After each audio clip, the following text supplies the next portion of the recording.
Assalamualaikum warahmatullahi wabarakatuh.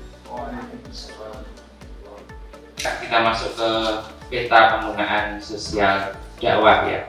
Tapi sebelum itu perlu kita sampaikan bahwa program pelatihan ini merupakan kerjasama antara Institut Tabligh Muhammadiyah PP Muhammadiyah dengan Universitas Muhammadiyah Yogyakarta.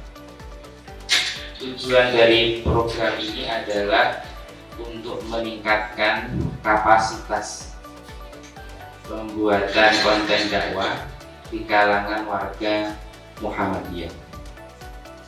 Jadi banyak konten-konten Islam itu kita konsumsi, tetapi tampak-tampaknya kuantitas yang dibuat oleh warga Muhammadiyah itu perlu ditingkatkan.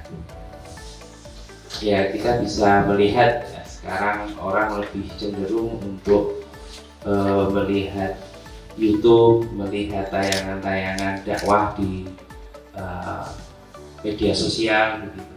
Jadi sangat luar biasa media sosial, alat dakwah yang sangat efektif untuk mendistribusikan konten-konten dakwah. Ada beberapa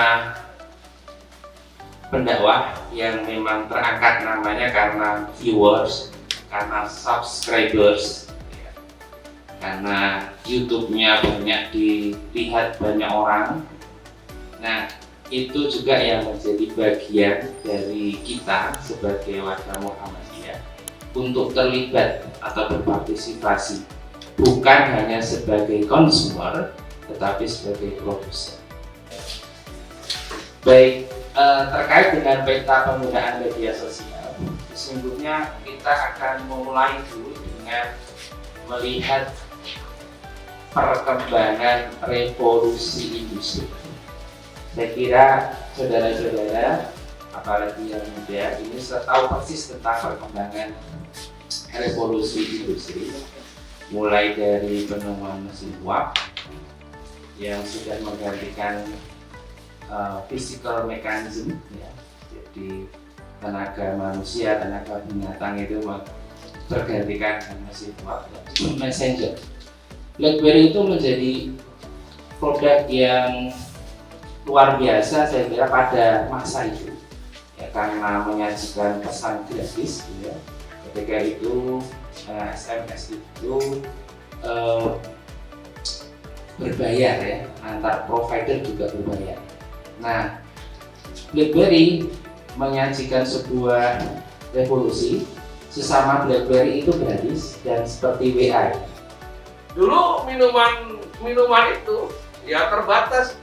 Kalau minuman susu itu ya bubuk, jarang ada yang kental, jarang ada yang manis gitu. Sekarang sudah berkembang saset kecil, dulu beliau harus besar kotakan. Sekarang apapun bisa.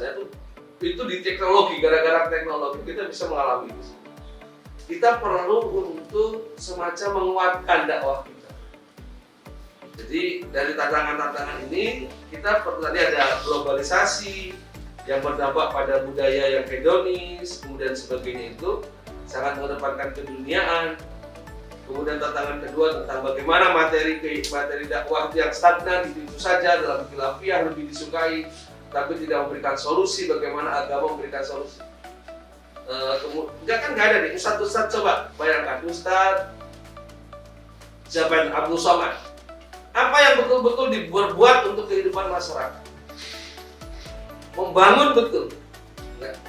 Jadi dia ceramah kesana kemari dengarkan, tapi kemudian adakah gerakan untuk langsung dia pimpin untuk melakukan perubahan?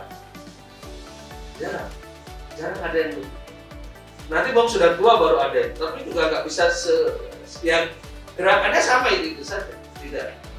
Kalaupun ada sosial itu langsung ngasih, tidak berpikir bagaimana melatih orang ini bisa lebih baik lagi. Yang penting dia kasih saja. Nah, kemudian tadi kita kelemahan istar, kelemahan guru sumber, maka saya kira perlu dipikirkan untuk. Nah, dari situ, dari tiga hal ini ada hal yang mungkin perlu kita bangun.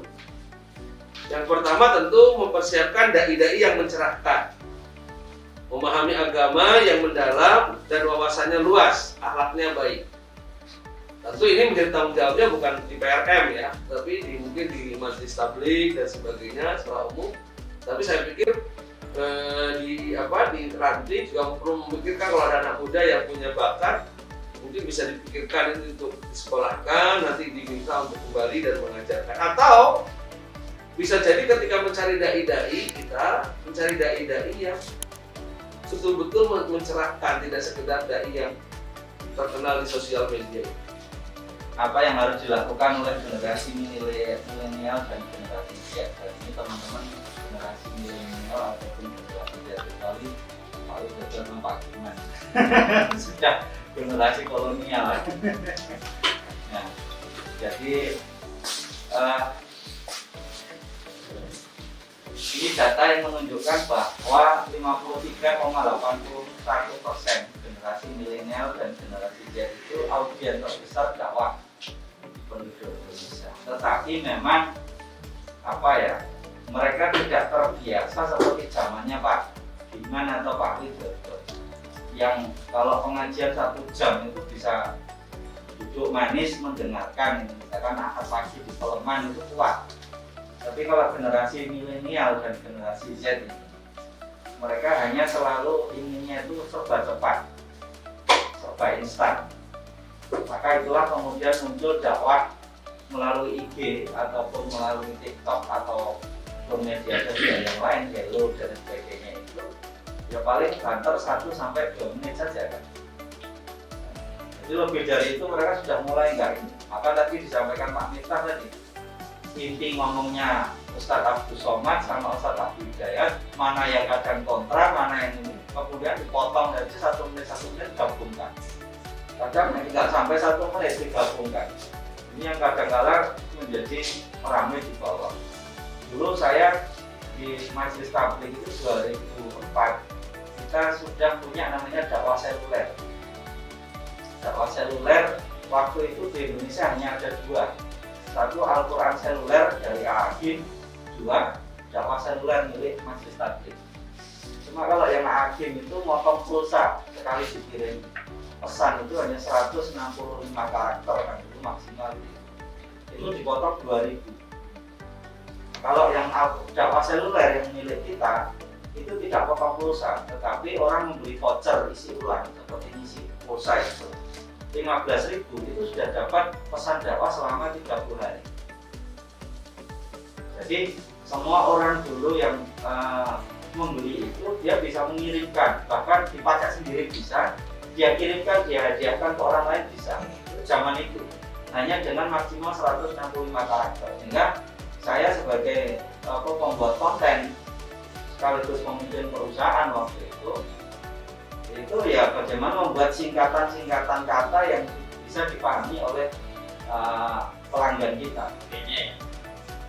Kita akan praktek desain terkait dengan mungkin ada teman-teman terutama pengelolaan Instagram, Facebook dan lain sebagainya terkait dengan media sosial.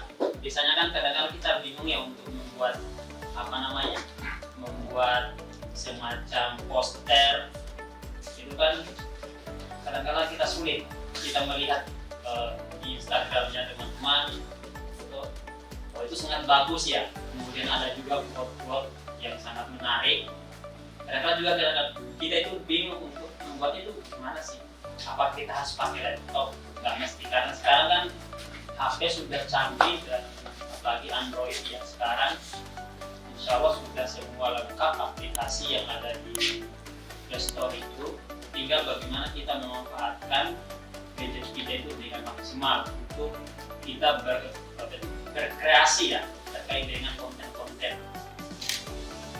Semuanya bisa dipastikan HP-nya itu terkoneksi dengan internet. Sudah terkoneksi internet semua? Teman-teman, di sini sudah ada yang pernah memakai Canva, aplikasi Canva untuk desain. Yang sudah pernah? Oke, berarti ini sudah terbiasa dengan buat poster ya. Oke, mungkin teman-teman ada juga yang lain belum pernah. nanti bisa memberi kabar teman-temannya. Tapi di sini kita akan membuat cara membuat konten yang sangat sederhana sekali, terutama dengan poster-poster. Di situ, di sini siapa yang belum pernah sama sekali menggunakan Canva? Ada? Masak. Masak. Belum pernah pakai ya? Baru masak kok. Belum apa. Ini teman-teman sudah berapa lama, ada yang sudah berapa lama menggunakan Canva yang putri? Ada yang sudah sering atau sudah kehidupan sehari-hari membuat poster pakai Canva? Itu ya? Sebatas mana membuatnya? Itu membuat poster sampai itu menggunakan Canva. Edit video sudah pernah? Oh, sudah pernah. Kemudian poster IG. Di sini kan banyak konten, ini banyak template ya. Teman-teman itu bisa di sini mencari template terserah, semuanya tentang Islam, tentang Isra Mi'raj atau tentang Ramadan, tentang semuanya yang berkaitan dengan alam. Itu diketik aja di sini dicari. Nah di sini ada Islam, saya udah ini ya. Family, ada juga seandainya kontes, juga ada quote itu, semuanya lengkap dari sini. Semuanya Islam ya. Jadi terkait dengan konten Islam di situ akan muncul semua.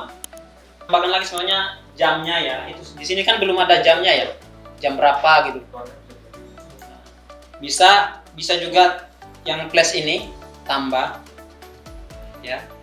Cari yang teks ini. Teks ya kan? Nah bisa ini cari yang nomor urut yang kedua supaya nggak terlalu gede juga tulisannya.